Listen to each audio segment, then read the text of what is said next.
तो 7th class के students, मश्क number 7, इसका आज हम लोग आखिरी सवाल देख रहे हैं, आखिरी क्वेश्चन कि दायरों की मुतमासिलत, कॉन्ग्रुएंस ऑफ सर्कल। तो दायरों की मुतमासिलत के लिए हमें समझना है कि यकसा निस्फ कुतर वाले जो दायरे होते हैं वो दायरे हमेशा एक दूसरे से मुतमासिल होते हैं, यानी जिन दायरों के निस्फ कुतर, और निस्फ कुतर हम किसको कहते हैं? रेडियस को कहते हैं, ठीक है। और रेडियस की जब जमा लिखी जाएंगी तो उससे लिखेंगे रेडियाई।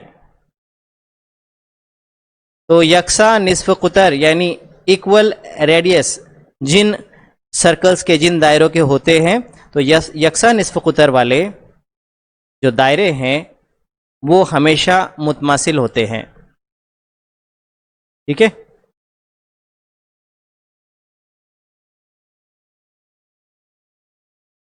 और ये हम देखकर भी पता कर सकते हैं।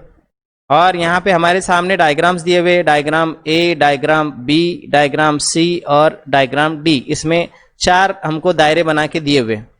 तो इन दायरों के अंदर कौन से दायरे मुतमासिल है ये हमको पहचानना है, और पहचानना बहुत आसान है। इसके लिए हम लोग आमतौर से तकसीम कार का इस्तेमाल करते हैं, यानी कि जो हमारा डिवाइडर होता है उसका इस्तेमाल करते हैं।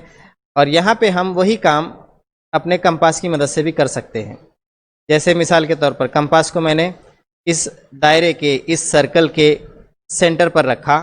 सेंटर पर रखने के बाद उसका जो रेडियस है, उस रेडियस के निशान पर इस कंपास को रखकर एक नाप लगाया, एक प्रकार को लेकर इस प्रकार से एक नाप लिया। वो नाप लेने के बाद अब जो है मैं इस नाप से जांच करूंगा कि दायरा बी जो है इसके जैसा या यकसा बिल्कुल ऐसा ही निस्फ कुतर कौन से दायरे का है। जिस दायरे का निस्फ कुतर इस दायरा बी की तरह होगा तो वो दायरा और दायरा बी एक दूसरे से मुतमासिल होंगे। तो यहाँ पे दायरा डी पर मैं रख के देखता हूँ, तो दायरा डी जो है उसका निस्फ कुतर तो बी के जैसा नहीं है।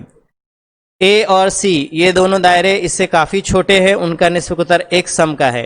ये जो दायरा बी है इसका निस्फ कुतर 2 सम का है। दायरा डी का निस्फ कुतर 1.3 सम का है। तो कहने का मतलब कि दायरा बी जो है इसका निस्फ कुतर किसी से नहीं मिलता, किसी की तरह नहीं है, यकसा नहीं है, किसी के साथ यकसानियत नहीं है। तो इसलिए ये दायरा मुतमासिल किसी दायरे के साथ जोड़ी नहीं बना सकता। अब हम देखते हैं कि कौन से 2 दायरे हैं जो मुतमासिल है इन चारों में से। तो यहाँ पे हमको दिख रहा है दायरा सी की जो निस्फ कुतर है उसकी पैमाइश, यानी दायरा सी का, सर्कल सी का जो रेडियस है वो देखते हैं 1 सेंटीमीटर। और इसी को अगर हम दायरा ए के ऊपर सेंटर पर रखकर देखें तो बिल्कुल दोनों जो है एक दूसरे पर मुंतबिक बैठते हैं, दोनों एक दूसरे पर फिट बैठते हैं। और उनकी लंबाइयाँ जो दी हुई, पैमाइश दिए हुए, वो भी दोनों की सेम है।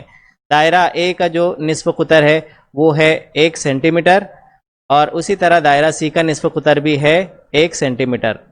तो इस तारीफ के मुताबिक, इस डेफिनेशन के मुताबिक कि यकसा निस्फ कुतर वाले दायरे मुतमासिल होते हैं, तो उसके मुताबिक हम लोग लिख सकते हैं कि दायरा ए मुतमासिल दायरा सी, ठीक है। या उसी को हम लिख सकते हैं कि circle A is congruent to circle C, ठीक है। इस तरह से ये मश्क का आखिरी सवाल हमारा पूरा हुआ।